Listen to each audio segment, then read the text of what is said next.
Hey guys, it's Alicia. Don't mind the crazy hair, I just got back from the gym.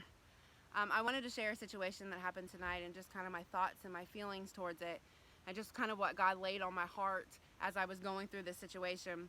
So I was pretty sure that I put some money in an envelope that I put in a bag that I couldn't find and was pretty sure it got thrown away. So the only solution was to put some gloves on and go digging through this trash. And it stunk and it was disgusting.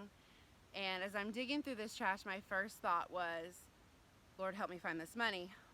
But my second thought was, I don't want to do this. This is not comfortable for me. This is stinky and disgusting, and I feel gross and dirty, and just kept thinking and focusing on how hard it was for me to dig through this trash. But then I began to look at it from a spiritual point of view, and I had to ask myself, how many times have I not wanted to go through the trash in my own life? How many times have I not opened the bag to the trash and the filth that I have allowed to come into my life? Because we have spent a lifetime, however long we've been walking this planet, of just filling ourselves with things that are not of God, that are influenced by darkness, and is so vulgar and disgusting, and we don't want to open that bag to let God deal with it. So the longer it sits there, the longer it stinks. You know, if I had waited 3 or 4 more days in the heat to dig through that trash, it would have been worse than I had tonight. So what is it in our lives that is separating us from God? Because we know that if we keep it covered and we don't let God deal with it, that it's just going to sit there and get worse and stink and just harm you. And you have to be willing to put on the spiritual gloves. You have to be willing to get in there, lay it at the foot of the cross, and let God take that trash out.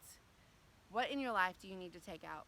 Think about that tonight. Pray, God, what is it in my life that is just stinking up my spiritual walk and affecting others? Because I promise you that garage smells bad enough tonight that it's going to affect others. So don't let your trash, the things you need to dig through, continue to harm those around you. Get right for yourself, for those around you, and realize that it's so sad that we would quickly get in the trash for something that was monetary or for worldly gain. But it's so much harder for us to get into the trash in our lives so that it could be for an eternal gain. Let your efforts go to an eternal gain tonight. Let God work in that trash. I love you guys.